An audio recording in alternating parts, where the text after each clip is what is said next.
We wanted to provide physical evidence for other people to witness that would provide, in a scientific way, actual proof of life after death.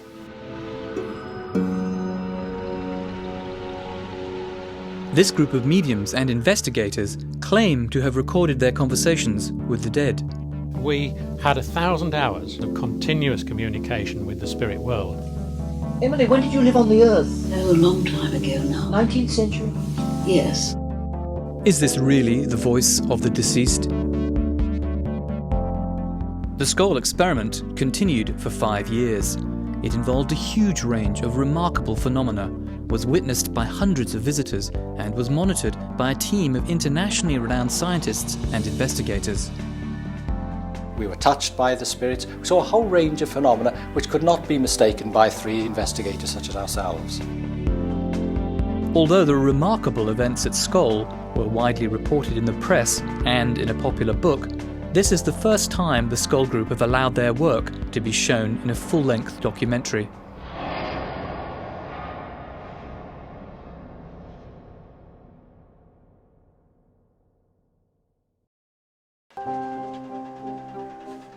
The accepted scientific view is that nothing survives death.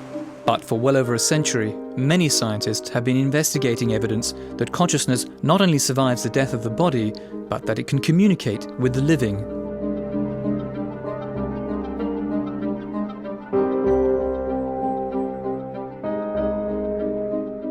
If you take all the phenomena within the whole of the Scole experiment, it ranks among the most profound pieces of evidence for the existence of an afterlife. In the mid-1990s, in the tiny English village of Scole, one of the most remarkable experiments ever attempted in communication with the dead took place in the cellar of this house.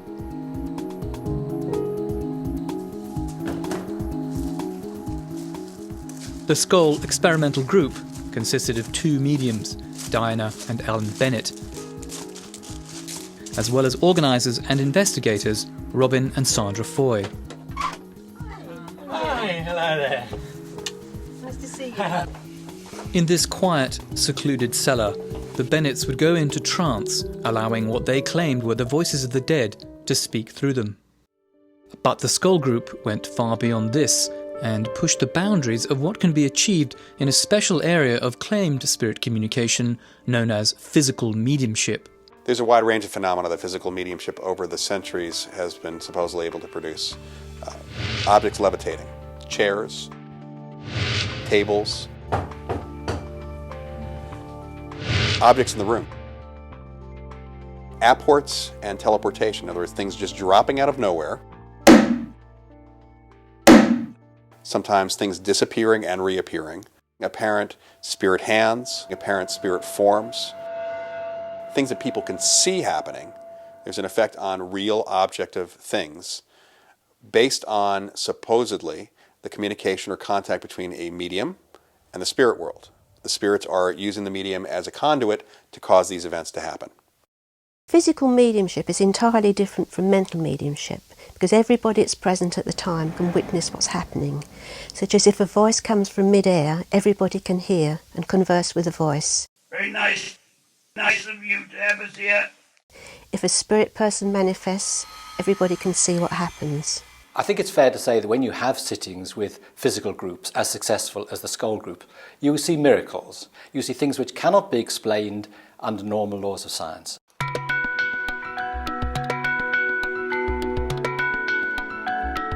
Robin and Sandra Foy, who organised the Scole experiment, are 2 of the world's leading experts in the field of physical mediumship.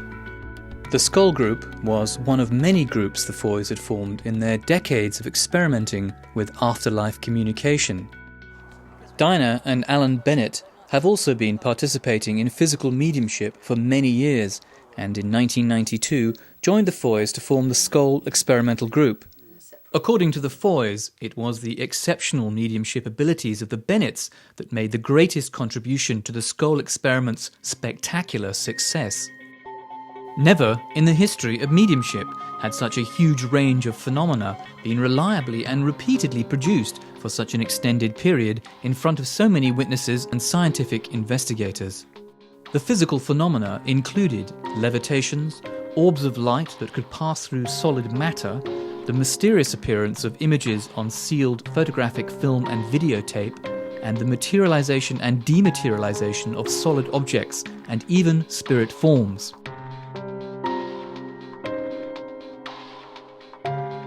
But perhaps the most remarkable of all were the claimed communications between the experimenters and a group of deceased personalities.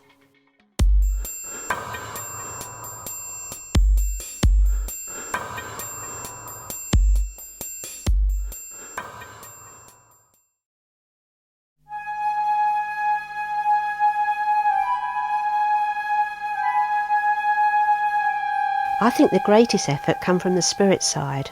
I mean, without them you can sit there and nothing will happen.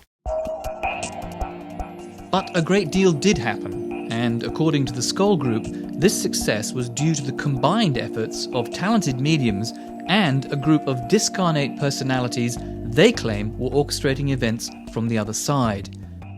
They called this group the Spirit Team. A spirit team was a team of spirit personalities who had lived a life on this earth. Several of them had been scientists whilst they were here. They all came together so that we could work together to achieve this aim of producing physical phenomena. We didn't honestly know what to expect.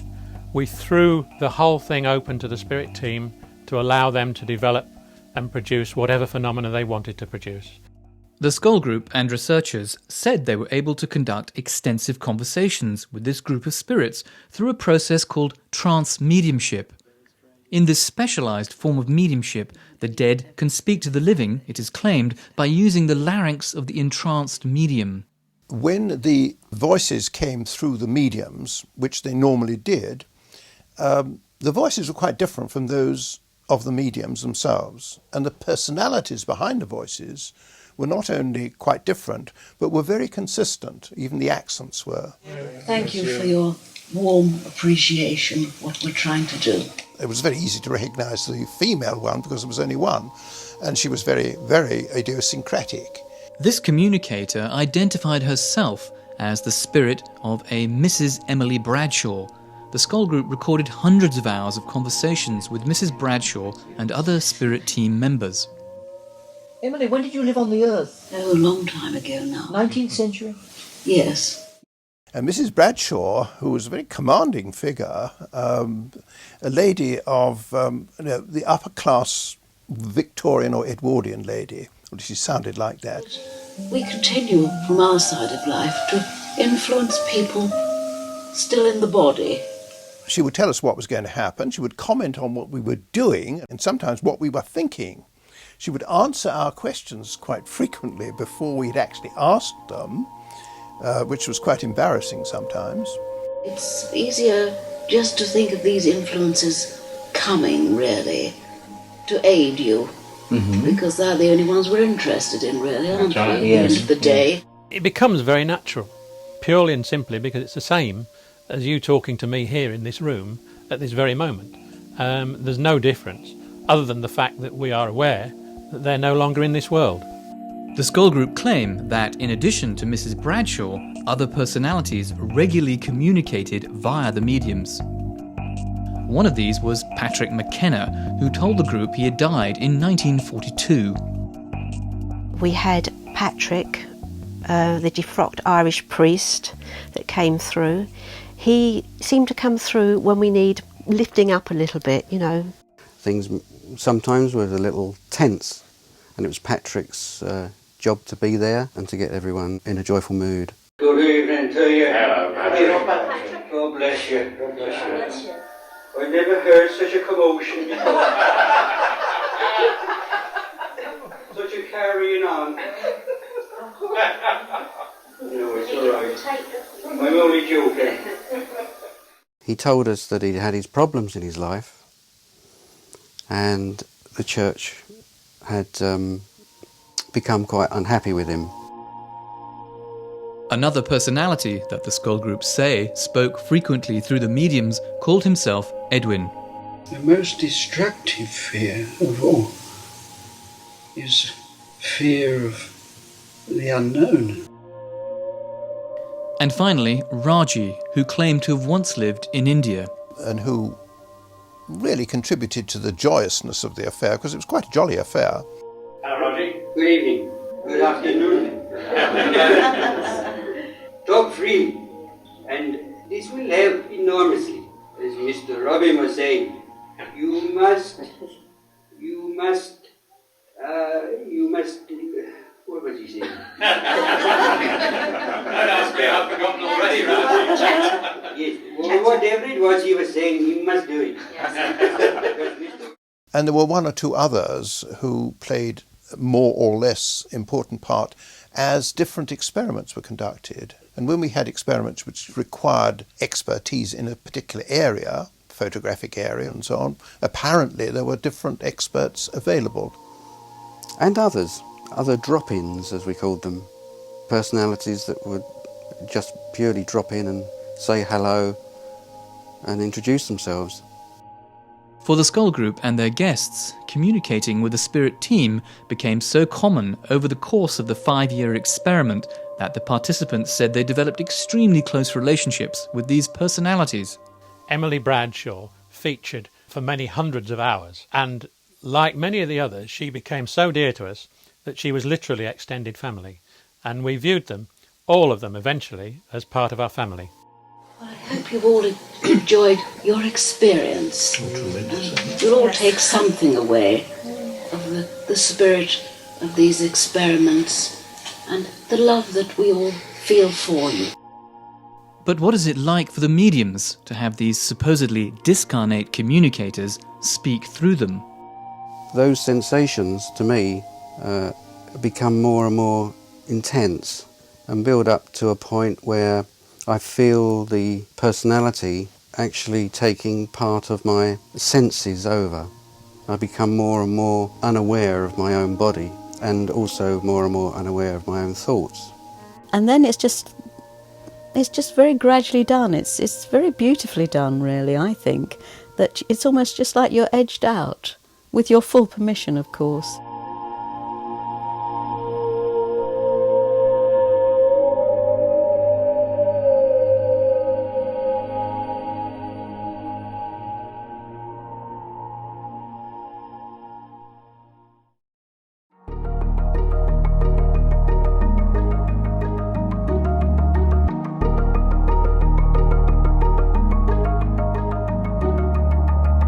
The Scole experiment began in 1993, ran for 5 years and consisted of 500 sessions, each lasting 2 hours.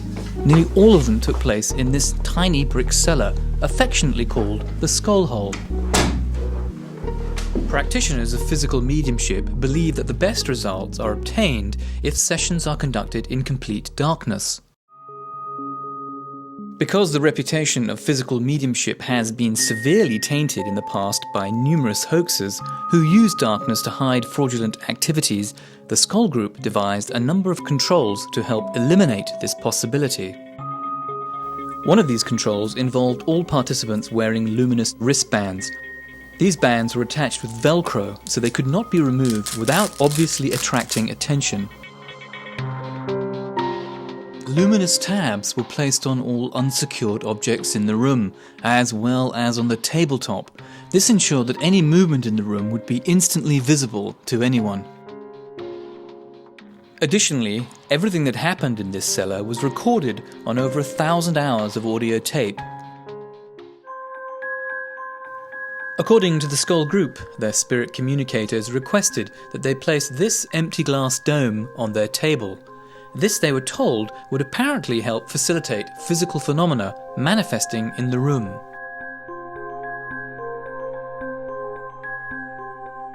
It was around this table that the Scole group would attempt to open a bridge between the living and the dead.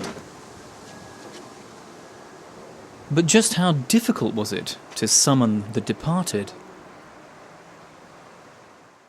There is an awful lot of effort involved in working up to a situation where you can experience physical phenomena on a regular basis? I think possibly we sat about twice a week for a year before we really got anything significant happen, just minor phenomena up to then. But the group's determination and patience paid off. By 1995, visitors were reporting that the Scole hole was alive with extraordinary phenomena. Because most Scole experiments took place in complete darkness, skeptics were critical of the fact that investigators were not permitted to use infrared light and cameras to monitor their sessions. However, the Scole group claimed that their spirit communicators insisted upon this, since to them, infrared was as powerful as visible light and would apparently hamper their efforts. The energies that they were using were extremely subtle energies and would have suffered if any artificial light had been introduced into the room. The same was true, they said, for electric currents of any kind, though they conceded the need for small recording devices and reluctantly accepted them. We were told that this phenomena could be developed in the light, but if it were, it would take an awfully long time to produce, years and years, rather than a few months that it actually took us. Well, darkness isn't darkness to the spirit people. It was just like daylight to them in the room, whilst we were in darkness, as it were. The spirit team did, however, promise to bring their own light, and in due course apparently did just that. Before long, the Scole group and their visitors were treated to spectacular acrobatic displays of glowing spheres they called spirit lights.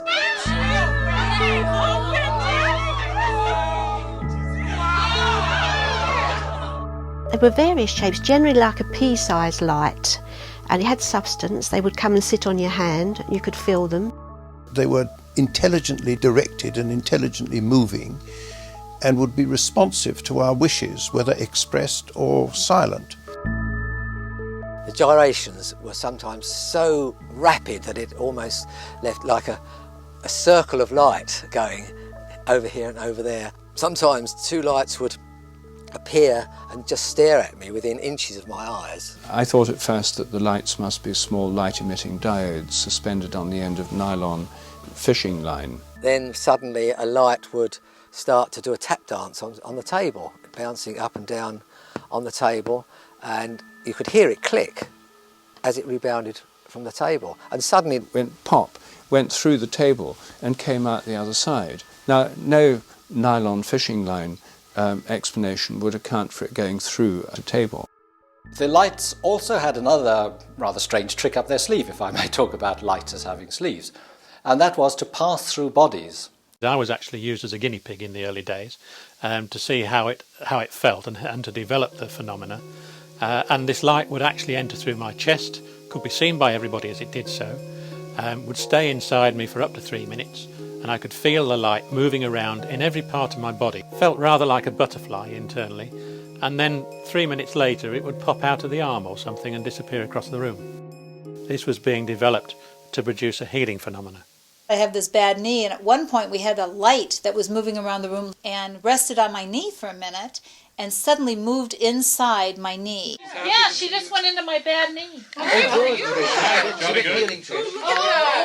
I could feel it moving around on my knee and then all of a sudden shot out the back of my leg and took off. The pain was greatly reduced, and the swelling that had been in it that day was gone, and that was a huge, wonderful thing to happen. We were never sure exactly what the lights were, except, because obviously we asked questions about it, except that they were animated spirits, but they weren't, as it were, fully formed. They weren't discarnate entities as we understand them. They were somewhere in between.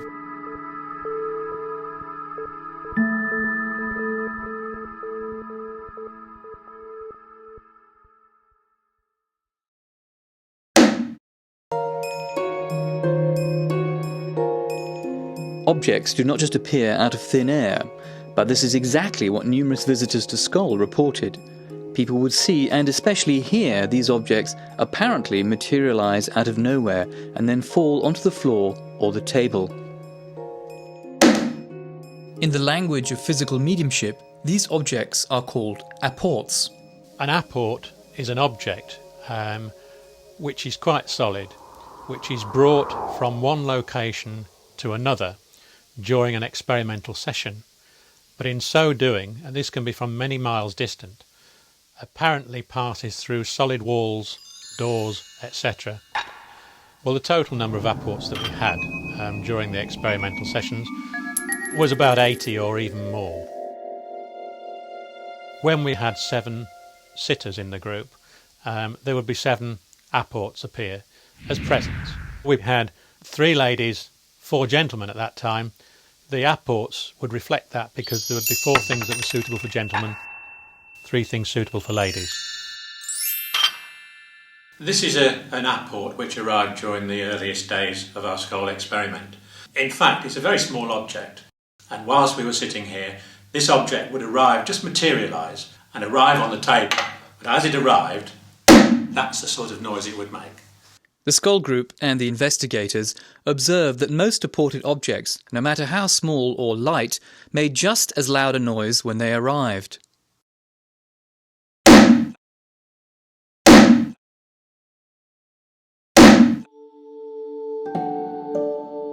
By far the most astonishing of the apports to appear at Scole were these newspapers, which arrived in pristine condition despite having originated in the 1940s. In one session, a voice claiming to be a deceased British medium, Helen Duncan, described how in 1944 she was arrested and imprisoned under the archaic British Witchcraft Act. Even though British Prime Minister Winston Churchill was critical of the trial, the court imposed a 9-month sentence. After her release, Duncan continued to be hounded by the police until her death in 1956. As she described her ordeal to the group, this newspaper allegedly appeared out of nowhere.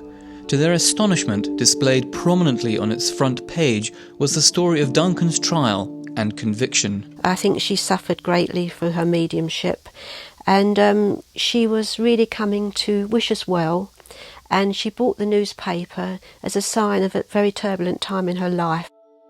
Since an old newspaper could theoretically be copied and printed onto modern paper, Montague Keen had the apported newspaper analysed.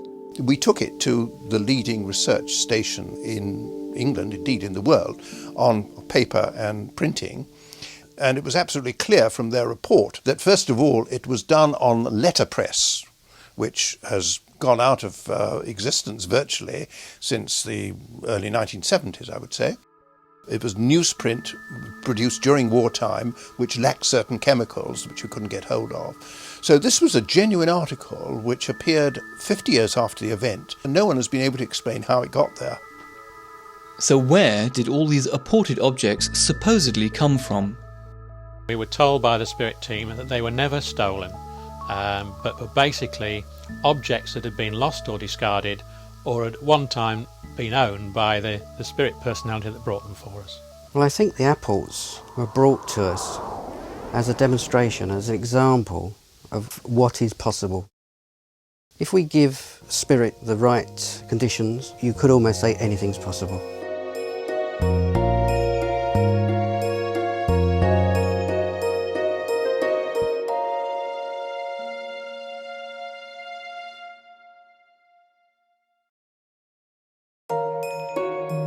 The next phase of the Scole experiment involved photography.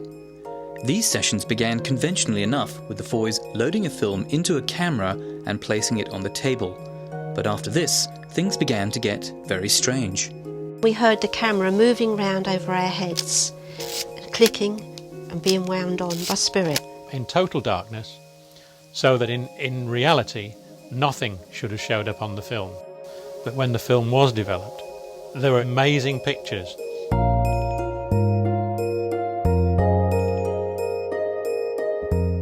Wartime pictures of St Paul's, of a bus that was blown apart in the Blitz in Coventry, and pictures of various places, temples, various people, quite amazing stuff. It was never explained to us exactly why we got these particular pictures, other than the fact that we had a separate photographic spirit team working with us at that stage, who were practicing their art and seeing what they could achieve. Some films contained images of faces, including human faces, apparently in various stages of formation. There were a series that appeared to represent bubbles and various other things coming together, partial faces, etc. We were told that what we were seeing were areas of communication within the spirit world.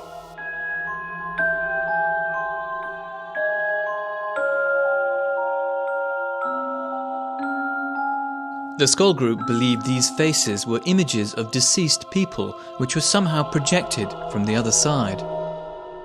To them, this theory was confirmed with the appearance on another Scole film of this blurry profile. Communicators through the mediums informed them it belonged to a man named Kingsley Fairbridge, who had died in 1924. We were put in touch in a very obscure way with his daughter, who was happy to agree that that was a picture of her father.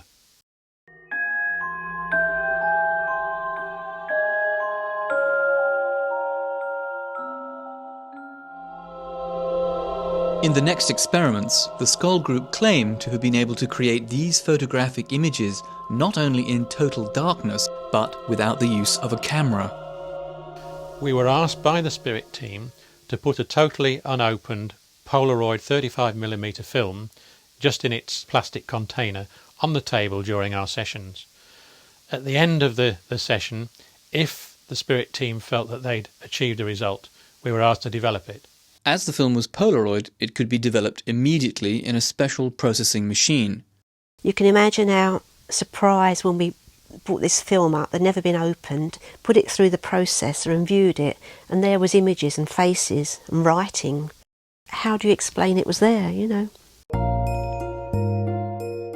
I selected the film, checked the box, which was factory sealed, identifiable by the glue marks. This contained another sealed container, and after checking the film I then resealed the plastic container with an identifiable mark, which was my signature. During the session, he placed this film on the table next to the glass dome.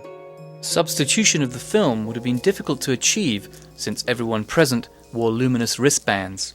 I'm 100% certain that the film I selected was the same film that was returned to me at the end of the session. The film was immediately processed in front of him. The first few frames, there was nothing on there, it was blank, completely blank. But halfway along the film we could see a Latin statement.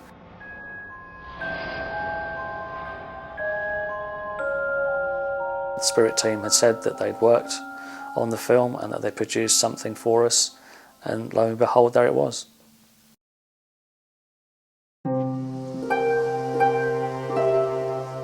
Since the events at Scole were so bizarre and unusual, the group knew that without careful, independent scrutiny, their experiments would probably be dismissed as a hoax.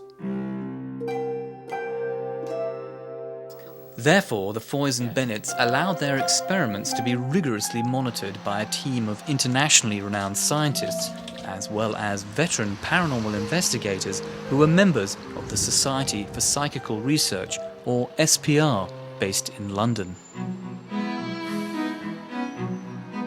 For over a century, the SPR has specialised in examining paranormal phenomena in an unbiased and scientific way. Among its members and past presidents have been some of Britain's most accomplished scientists, including a dozen Nobel laureates. The Society for Psychical Research has an extraordinarily notorious reputation for being scientifically rigorous, and many people consider that it goes overboard in its scepticism. In 1995, the SPR investigators began an exhaustive 2-year investigation into Scole. By 1999, they had published their findings in this detailed report. One of its authors and a leading researcher into Scole was the late Montague Keane, an SPR member since the 1940s. Keane was a veteran investigator of paranormal claims. We consider that extraordinary things do require a much higher level of authenticity than would normally be required for things within the scientific paradigm. Initially, we were all pretty sceptical because what had been claimed seemed so way out. Another key researcher was the late Dr. Arthur Ellison, an emeritus professor of electrical engineering and a former president of the SPR. When a second-rate scientist says that this could not possibly happen, and many do in connection with the paranormal, they are saying, in effect, that our current set of scientific models are the last word. And it would be ridiculous to say that. Scientific theories, descriptions, change all the time, and we must expect that to continue. The third principal investigator was research psychologist Dr. David Fontana. Also a past president of the SPR, Professor Fontana has authored several books about life after death and is also a leading investigator into paranormal claims. The paranormal is that mysterious area behind the seen and the known world. And since most of the world is unseen and unknown and most of the world is full of mystery, for me it's a fascinating and absorbing area. To preclude the possibility of fraud, investigators made thorough inspections of the cellar and all its contents, in full light, before and after sessions. At no time did they find any equipment or devices that could have been used for hoaxing. All participants had to empty their pockets and leave all belongings outside. The cellar had only one entrance and this door was kept locked during all sessions. Despite these strict precautions, remarkable phenomena continued unabated, and the attending investigators were stunned by what they saw. One could not mistake what we saw. We saw coloured lights, we saw materializations, we had direct voices, that is, spirit voices talking from the air. We were touched by the spirits. We saw a whole range of phenomena which could not be mistaken by three investigators such as ourselves. The full range of phenomena produced at Scole was extraordinary. None of the investigators had ever seen anything like it before.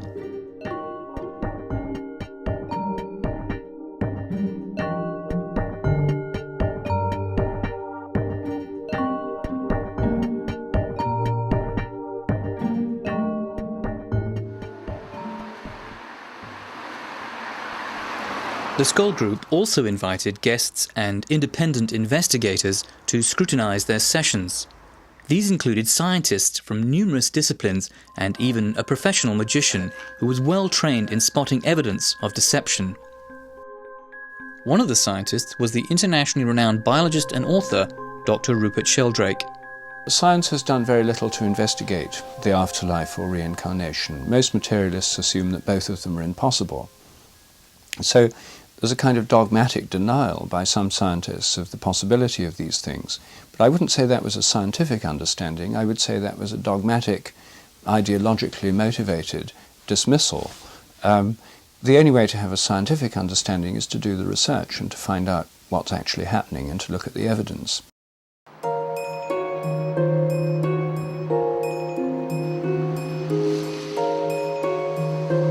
In 1995, the SPR began their 2-year investigation into the Scole experiment. Their initial claims were that they were in contact with a group of deceased entities who were producing, with their help, a number of pictures of either deceased persons or strips of films, which they claimed to be produced without any cameras and in the dark. Our main object was to produce these films under conditions which eliminated any possibility of hoaxing. So we would buy the film ourselves, we would load it into a box. The box was held in the hands of the investigators so that no one could get at it. And then immediately afterwards, we would take it out of the box ourselves so that no one else touched it, and then develop it ourselves in a special machine. Despite all these precautions, the experiments continued to produce a variety of remarkable images.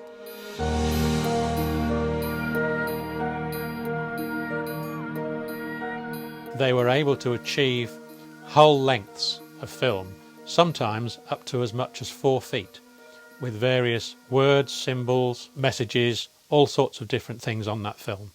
The content of the films varied greatly, as did the languages they contained. For example, when a German-speaking investigator was present, a poem in German appeared on a sealed film, not in modern German, but in a dialect spoken well over a century ago.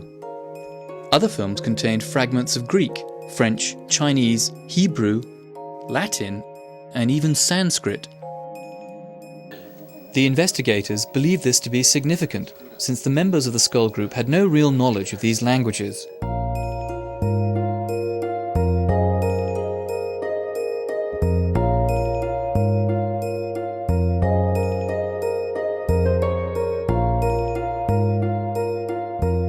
Many of the messages received at Scole appeared to be deliberately crafted to appeal to the interests of the investigators.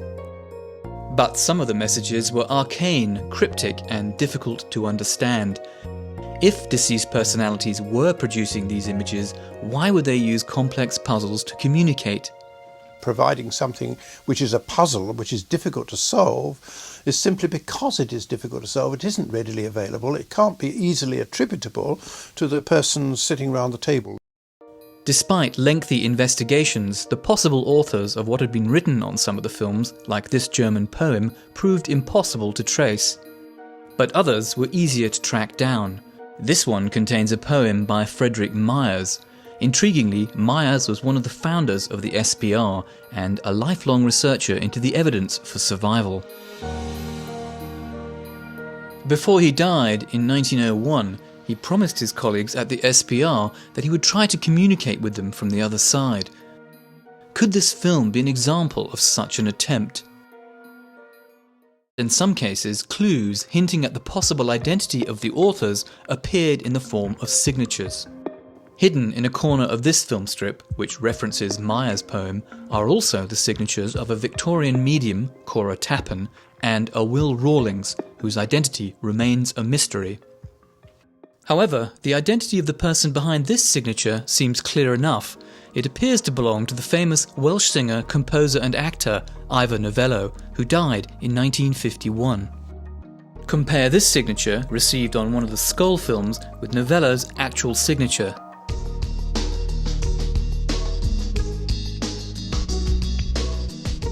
This film strip, which bears a handwritten poem in English, also bears the cryptic signature WW.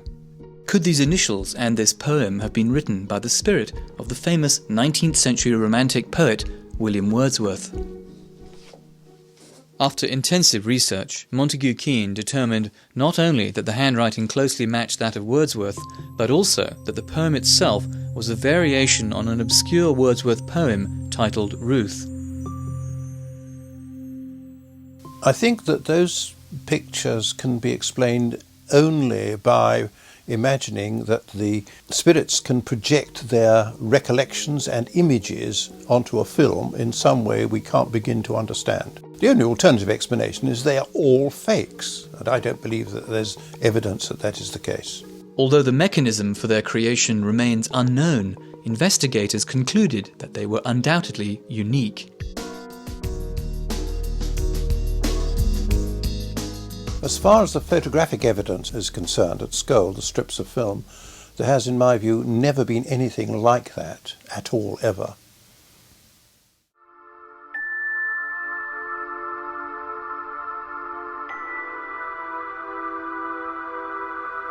Encouraged by the success of their photographic experiments, the Scole group began a series of video experiments called Project Alice, after Lewis Carroll's book, Alice Through the Looking Glass. Their stated aim was nothing less than to try and capture moving images sent from the spirit world. The Scole group claim that detailed instructions on how to position the camera and mirrors came from their spirit communicators. They were told to set up a video camera in the darkened cellar and aim it into a pair of mirrors so that it could see only its own viewfinder. While it was recording, nothing unusual was seen. But when the tape was played back, these remarkable images had mysteriously appeared.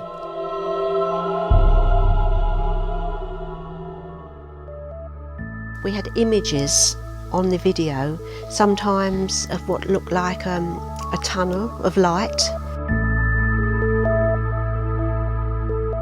Other times spirit faces were coming towards us.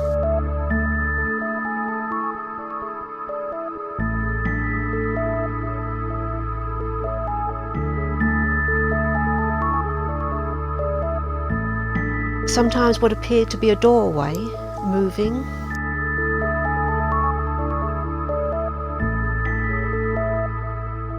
Skeptics have suggested that these visual forms might have been created by video feedback.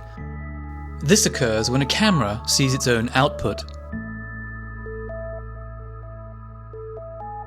However, the Project Alice images were of a completely different nature and would have required sophisticated intervention and special optics to create them, none of which was used by the Scole group.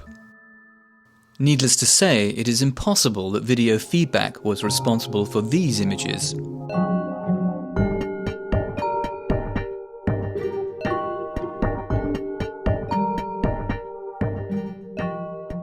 As to what some of these extraordinary pictures represent, we can only guess, since their meaning was never explained to the Scole group. This is another equally enigmatic video.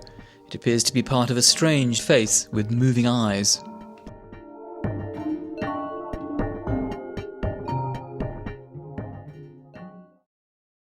Among the investigators who monitored these video sessions was a Swiss lawyer and businessman, Dr. Hans Scher. He imposed his own security protocols on the experiments we were doing with the video camera. We spoke to Dr. Scher at his home in Switzerland. There's absolutely no possibility that this film could have been prepared before, because I selected one of the video films which was in its original packaging, which I opened. I took the film out, I signed the film, and I put it personally in the video camera. He inserted it into the camera. We never touched at any stage the camera or the film. When we played the film, it showed at the beginning a number of bubbles of various colors. But there was one particular bubble on there in which the face of a person appeared, and it was a man with spectacles. Although Dr. Scher did not recognize this face, the Scole group believed it might have belonged to someone who was trying to communicate with him from the afterlife. At a later time, a few video experiments were attempted in full light. Once again, nothing unusual was seen during the recording. However, on playback, this appeared.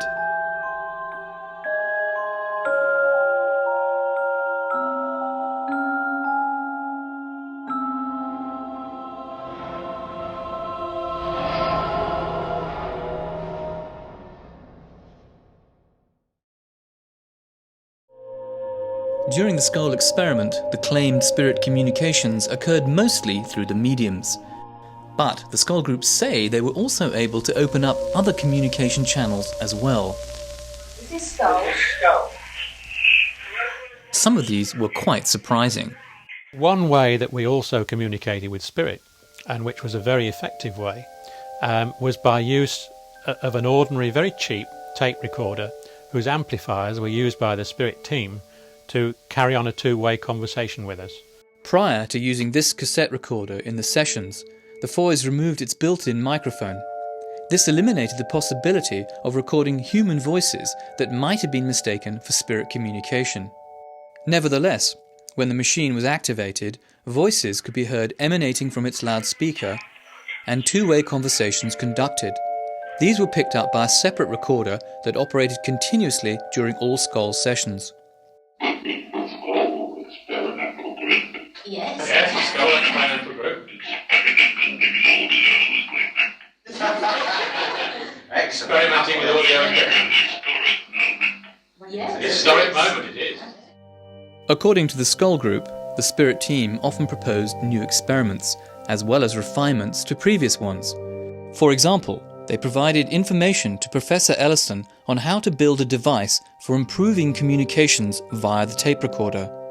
The device included a small crystal of germanium, a semiconductor often employed in radio receivers. When Professor Ellison asked for more information, his questions were answered promptly by the spirit team via the mediums. The communications, we hope, will be received in some way on your side of things through this germanium. the germanium will be used as a focus. The Spirit team explained that they were not working with electricity as we know it, but with an analogue of electricity that is common in their realm. Don't fall into the misunderstanding of dealing with electromagnetic waves, because we are not. When completed, the germanium device was plugged into the microphone input of the tape recorder. For a long time we got nothing, there was no results, so it doesn't happen immediately. And then we seemed to get something like white noise. And then gradually these noises sort of calmed down and we heard the odd word. And we encouraged this.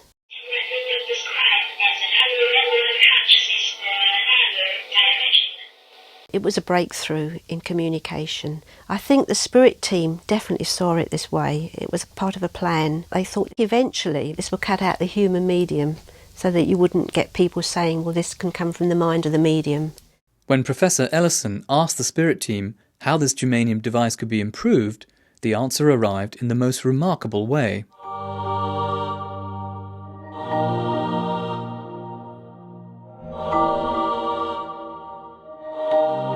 These images appeared after an unexposed film which had been locked in the security box was later processed by the SPR scientists. The film that we saw had a little diagram showing how the germanium gadget, as we called it, should be modified in such a way by the introduction of two coils and where the coils were to go, with a little description in writing as to why it was going to enhance reception. But who was providing this specialised technical information? The initials at the end of the film may well have solved this mystery. There were three initials, TAE. Didn't mean too much to us at that particular time. But then it occurred to us that this must be an initial. We were told to look at it for that purpose. And then I wrote to the Edison Memorial people in America, and they sent me a copy of one of his letters, which contained his initials, which look almost identical to the signature on this film.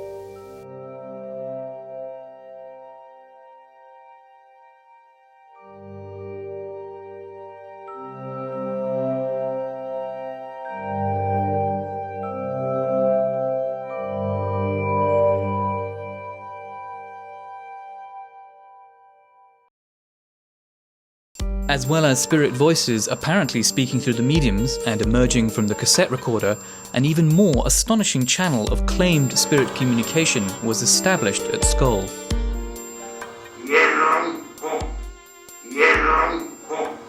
We did have some direct voice, that's to say, voices which appeared to be coming from right in front of us and which were not using the larynxes of the two mediums. It would come from all parts of the room. Over there, maybe some over there, even under the table. Oh, hello there, that sounds like John. Are you under the table? You're down here, right. Come up then, come on. You're down here under the garbage. You all right over there, John? No. Although most of the communicators using this method wanted to speak to the group, some were less than enthusiastic. Can you tell us your name? They were male, female, sometimes people we knew, family, sometimes just spirit communicators. As it progressed, the voices got better. At first, these voices came haltingly, as if the communicators were struggling to overcome the barriers that divide the living from the dead. I want to tell you, yes, oh, you heard the mountain to climb. Yes, you understand.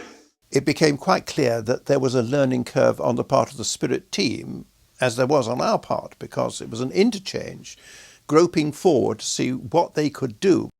There was a particular communicator called Reg Lawrence, who was an engineer in his lifetime, and who became very expert at producing voices from mid-air. Lawrence claimed to have lived in the early part of the 20th century. In this session, visiting engineer Walter Schnittger asks him how he is able to speak without a physical body, and therefore a larynx to form words. Do you see any possibility to describe how you can get the air to vibrate that we can hear it with our ears? We think and concentrate our thoughts. We do not speak. We think in a language we are familiar with. Yeah. In this case, it is our language that we used when we lived upon the earth. Yes. And by some miracle, I have to say, these energies are transported into the room, not by me, but by those whose job it is to do that.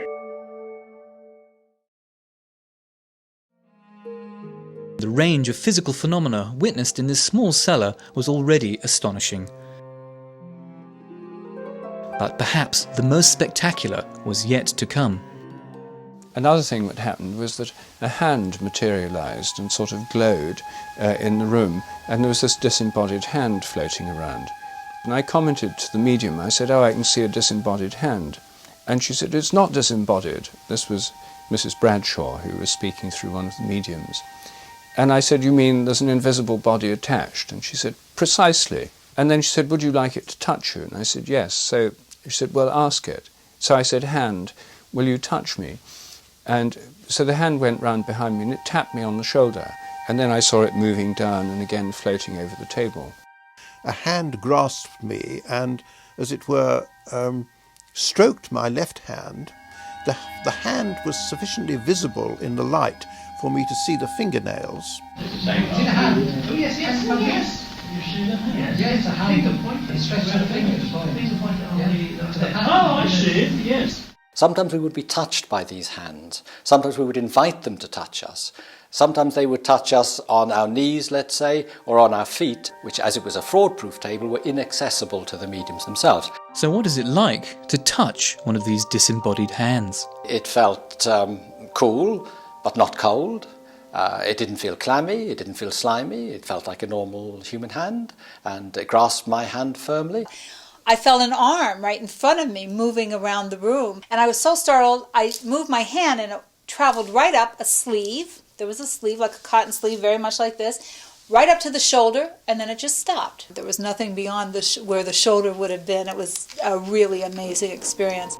The Scole group were told by the spirit team that they usually materialised a hand or an arm simply because it was far easier than materialising a full body. But in some cases, even that was reportedly achieved. I had the presence, the physical presence, of my mother, my father, and my sister, all in solid form, standing in front of me, all of whom I was able to hold, to embrace, carry out conversations with them. I've witnessed it so many times, it just becomes a normal thing. In some sessions, patches of light would float over the heads of the visiting scientists and then slowly begin to change into spectral forms. The diffuse patches of light would take the form just of a human face, moving round the room with the direct voice, very, very faintly, coming from the diffused patch of light, and the lips moving, again, very faint. As I stared at the face, it was noticeably smaller than a normal size head, but within the face itself, features were clearly visible. But then even more remarkable forms began to appear. They looked like angelic forms. Best I could describe them is looking rather like a Madonna with a veil, and with robes which hung sort of quite well down, and they would trail their robes over the hands of the sitters. The feeling of love when this occurred was quite indescribable. This is probably the angelic being.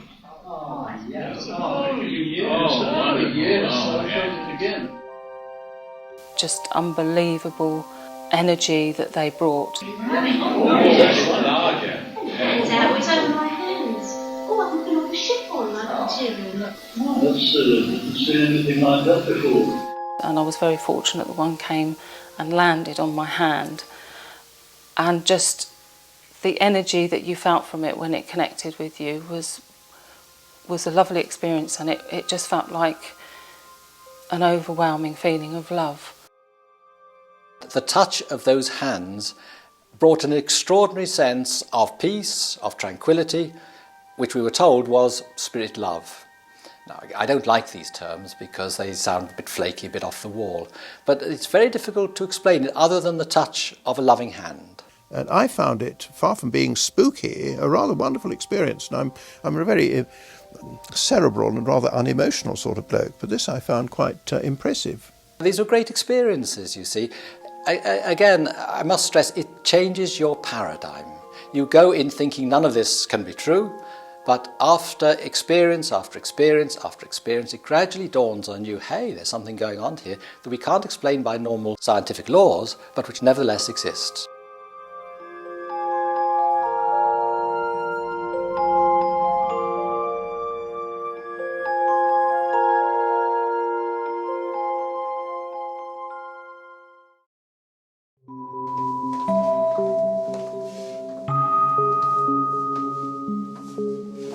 Skeptics are often unaware of the amount of experience and the amount of knowledge that goes into investigations of this kind. Between the three investigators, you could say we'd had 50 years and more of experiences of this kind. We know all the tricks. I don't see how it could be faked. It's impossible. In my opinion, the Scole experience was totally 100% genuine. Despite the investigators' conclusions that the Scole phenomena were genuine, skeptics claim they were produced by the kinds of conjuring tricks used by stage magicians and entertainers. But since professional magicians have spent a lifetime learning all the tricks of illusion, they are also best qualified to detect this type of fraud. With that in mind, James Webster was invited to observe a number of Scole sessions. Webster is a member of the renowned Magic Circle in Britain and has been a professional magician for over 40 years. He is also an experienced investigator of paranormal claims. Well, I had an opportunity to view the cellar. I could see no magic props or anything which made me feel inclined to think there was any hoaxing or trickery. I could not do it myself as a professional magician. And I don't believe in any magician that I knew could do even the lighting, let alone the other phenomena that I witnessed. No one in the intervening 5 years or so has ever produced a whittle of evidence that they were fraudulent or given any indication, any evidence which suggests that they were not entirely on the level. Any one of those in the cellar, I'd say they were wasting their time doing this here for nothing, when they could be earning $1 million out there on the stage.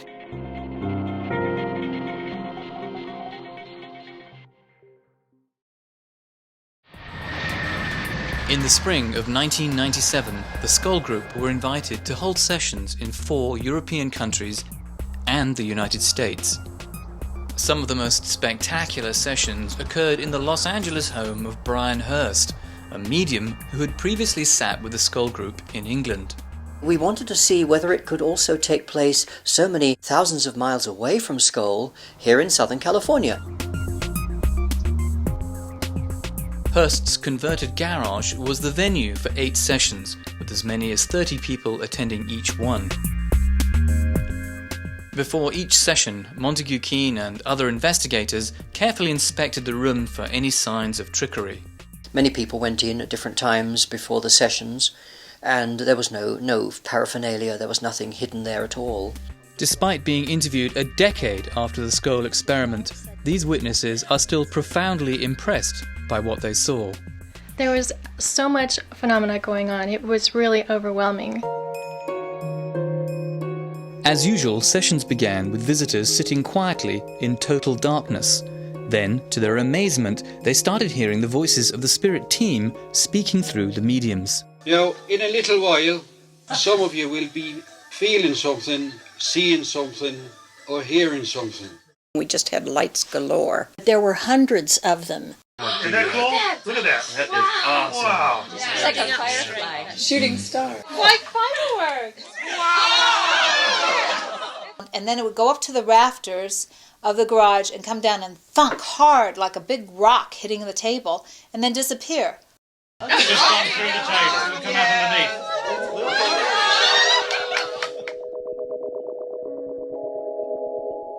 At one point, a set of wind chimes hanging in the room was set ringing by invisible hands. You could see the chimes because they were painted with the luminous paint. Yeah, I can see it swinging.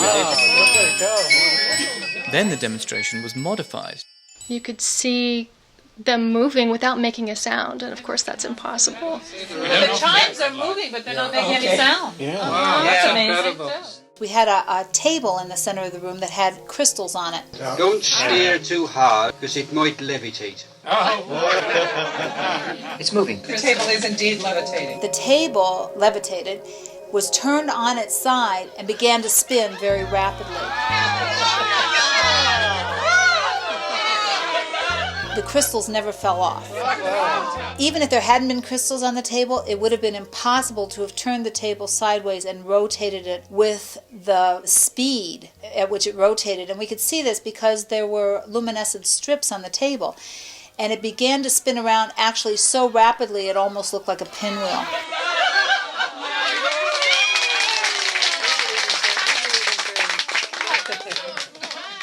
As well as the usual members of the spirit team, other voices the group thought belonged to deceased relatives also attempted to communicate. We're several Someone for Shirley. Yes? Sure, Gary's a message. Dad? Speak to. Hi, Dad. How are you?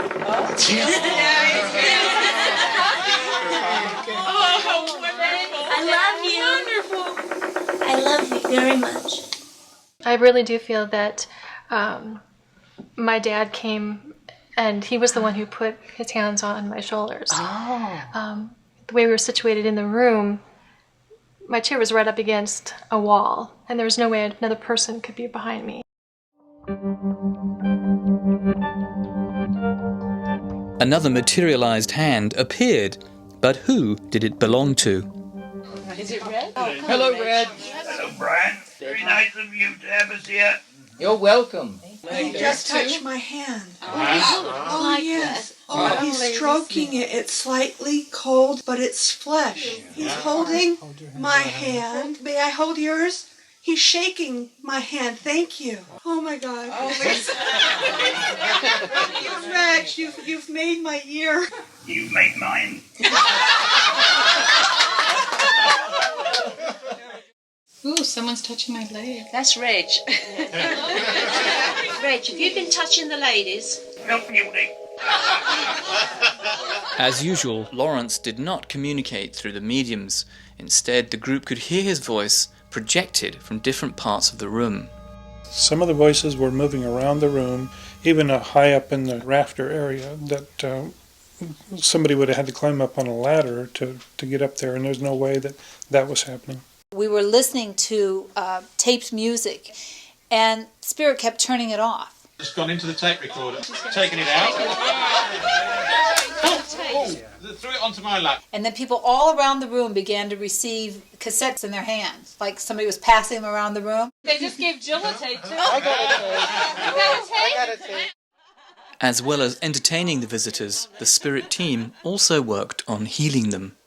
How's it gone inside you, that light? It's in my chest right now. So it's right there around my heart, and I have a little bit of a heart problem. Wow. It'll fly out in a minute.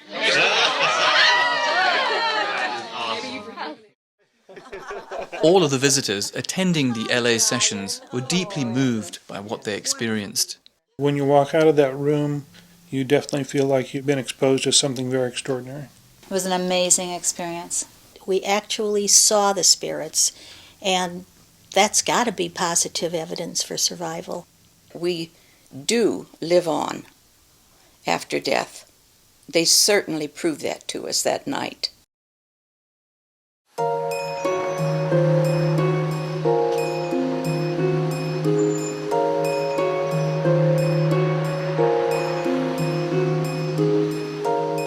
In November 1999, the three principal investigators published their conclusions in the SBR's official proceedings.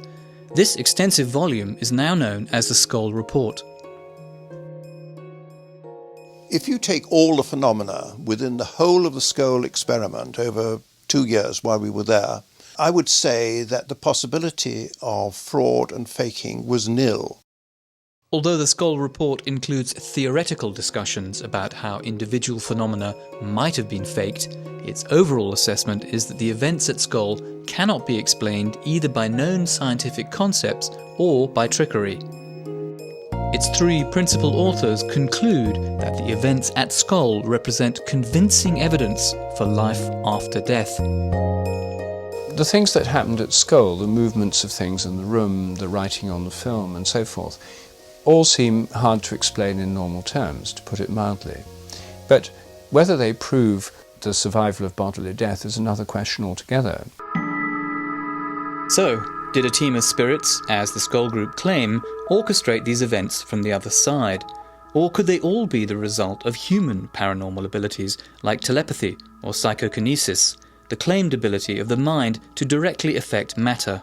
There's an enormous amount of evidence for the existence of psychokinesis. In the laboratory, we're talking mainly about the evidence of human consciousness on random number generators and very small events that can be totally controlled. There is clear evidence that people can affect things. One of the most famous practitioners of psychokinesis, or PK, was a Russian housewife, Nina Kalagina. Kalagina was able to demonstrate her abilities under strictly controlled conditions in front of a team of scientists. Researchers who investigated her were convinced she was able to do this solely by the power of her mind. So, could the Scole group and their visitors unwittingly have created some or all of the phenomena using PK? As an explanation, although it's not more than just simply a label to it, this is psychokinesis in physical mediumship. Whether it is a spirit working through someone, a spirit acting directly on an object, or the medium's mind causing the things to move. Say there were real mind over matter effects going on as opposed to conjuring tricks, then how do we know they were coming from the minds of the disembodied people rather than from the minds of the mediums who were sitting in the room? Although there is no definitive answer to this question, the theory that some Scole phenomena were due solely to PK from the living seems improbable, since PK produced under laboratory conditions tends to be weak, usually involving the movement of small objects. Therefore, PK from the living is unlikely to explain the huge range and sophistication of phenomena witnessed at Scole.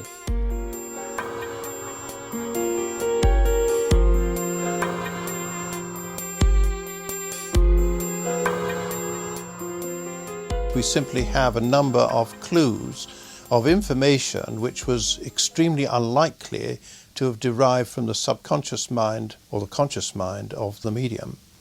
And the more impressive those are, the less likely it is that you can say that this is an aspect of mediumship. And the more likely it is, it's an aspect of discarnate communication. I think the skeptics regard the possibility of the survival of human consciousness as inherently so impossible that anyone must be rather crazy to believe it.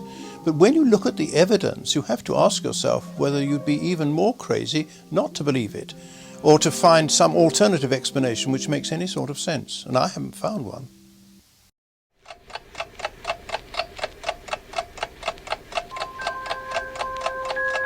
There's a dominant materialism in science that grew up in the 19th century. It's become part of the culture of science, but it's really a dogmatic belief system rather than a testable theory. Materialism is the theory that physical matter is the only reality and that everything, including consciousness, can be explained in these terms. Within science, based on a materialist point of view, the mind is the brain. So anything that suggests the mind might be more than the brain goes against the theory, and therefore most scientists don't want to know about it.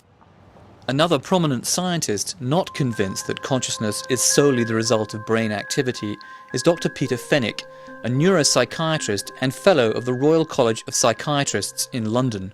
Do we understand consciousness? As far as science is concerned, we certainly don't. We understand a lot about the way the brain functions, and we understand the reflections of consciousness as is shown by changes in the brain.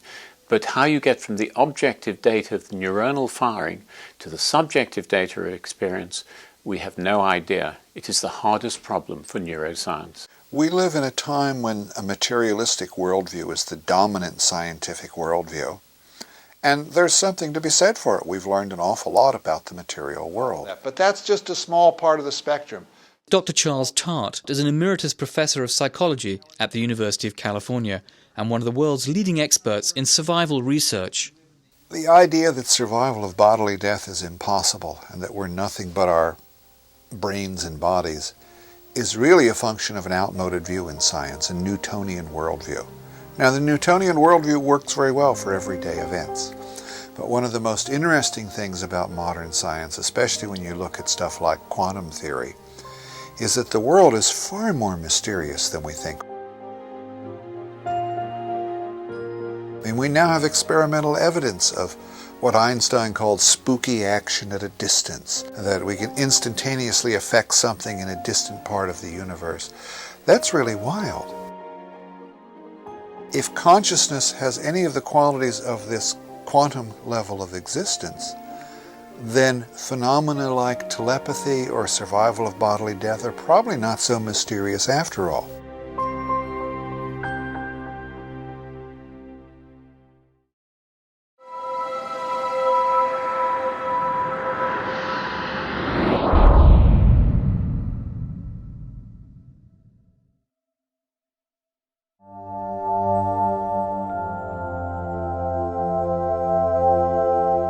I'm quite convinced from all my experience, including the experience of the Scole experiment, that a consciousness survives, an intelligence survives in some form or other, and that what survives is mind and not anything else, but that mind can create its own environment. Conditions in the afterlife, as we understand them, are that the lower levels of the afterlife are very much like this world, but that they are, in a sense, a world of thought.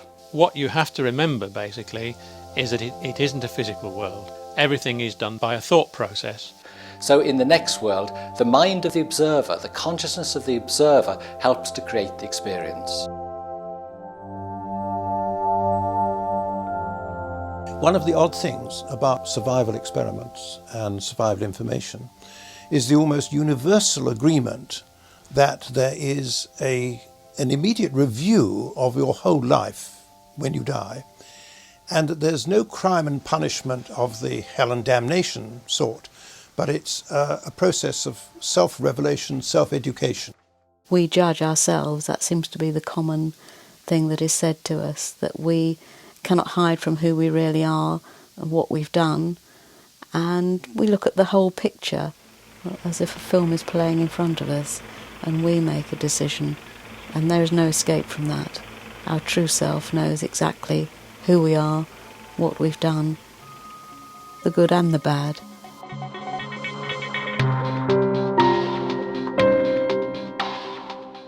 But what did the members of the spirit team say? Were those who were supposedly deceased able to shed some light on how the afterlife might be experienced? We have to be careful how we say this. There are many spiritual planes. Many spiritual dimensions, maybe. There are many spiritual dimensions. There are many wonders in the spirit realms that are far beyond even my understanding. The people on the other side say, look, we live in a totally different world in which we have none of the normal senses. We are just minds, and also time doesn't mean anything. But you down here, you earthlings, can't understand this because you don't have the vocabulary, you don't have the conception to understand it, because your world is limited by your 3 dimensions. Now, I think that is probably true. It's very irritating, but it's probably true that we can't understand this. And what about reincarnation? What did the spirit communicators say about this perennial issue? Reincarnation was a question that cropped up on a number of occasions, and it was always explained to us by the spirit team as being one of the options. We can choose to do so, but we don't have to do it. But of course we're always told that there are various different levels of the next world, and that eventually one moves into an area which is a formless area, that you go beyond form and exist as pure consciousness.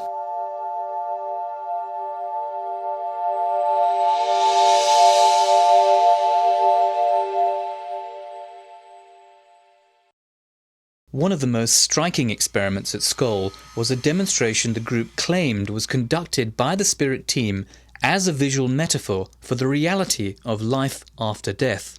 This particular experiment was perhaps the most important experiment of the whole series.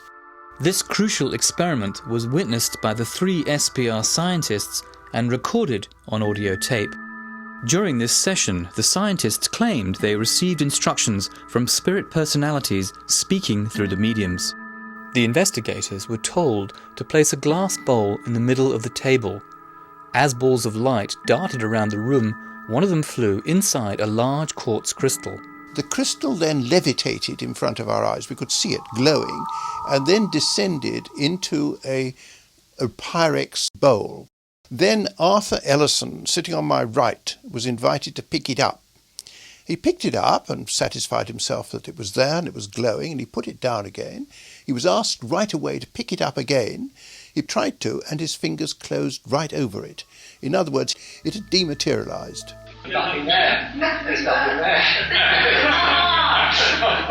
There's nothing there, yes. It looks the same, but there's nothing there. Then he was asked to pick it up again, and it rematerialized in his hand. Can you put your hand into the bowl, please? Oh, I can feel the crystal now. Now, this dumbfounded him. This is what finally convinced him that this was real, because it couldn't have been faked in any way. And he had his head right over the top of the bowl in order to ensure that no hand or no instrument could interfere with it. Then the experiment was repeated because I wanted to do the same thing. I could hardly believe it. And exactly the same thing happened with me. And then on my left was David Fontana, and Professor Fontana insisted on having his go too, and it was repeated a second time. Of course, we were totally amazed by this. Things do not materialise and dematerialise. This is against all the laws of nature. We're trained scientists, of course. We know how the world behaves, and it doesn't behave like that. Well, you really think what we're experiencing now? Yes, it's amazing. Miracle, yes. But what had this remarkable demonstration to do with the question of life after death? The spirit team told us that the experiment with the crystal in the bowl gave a good example of what happened when we die, in that the essence of the crystal remained even when the physical part of the crystal had been removed. Our bodies represent the physical part, but the essence of ourselves remains the same. This, if you like, can be termed the soul.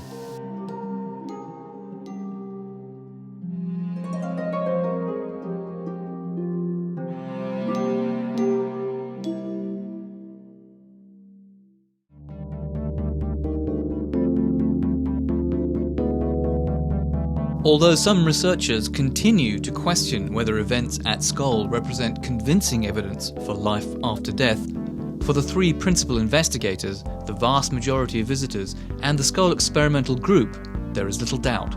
We do live on after death. They certainly proved that to us that night.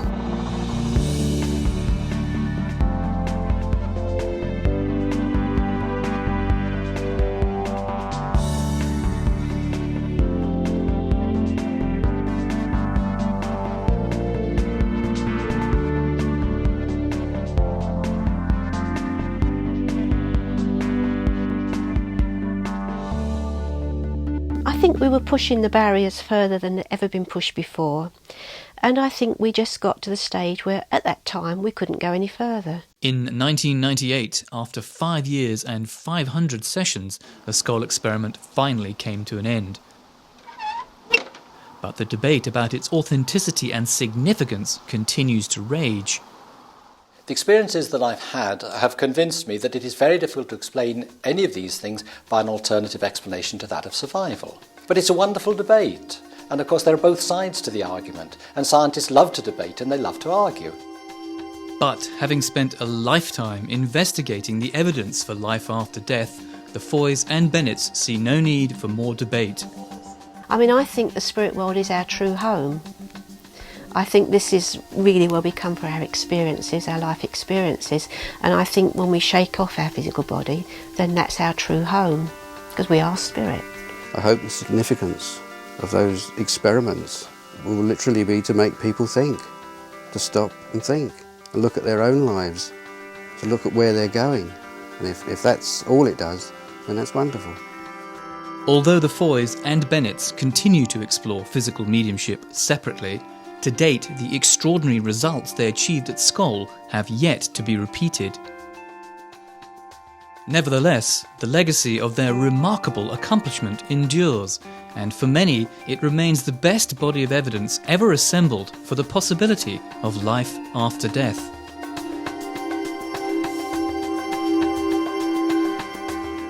I can't emphasize enough how this is one of the most important questions that a human being can ask. It would make a major difference in how you lived your life if on the one hand you knew the evidence said no survival, and on the other hand it said probably survival. We should be devoting enormous social resources to this question, not leaving it up to a matter of belief.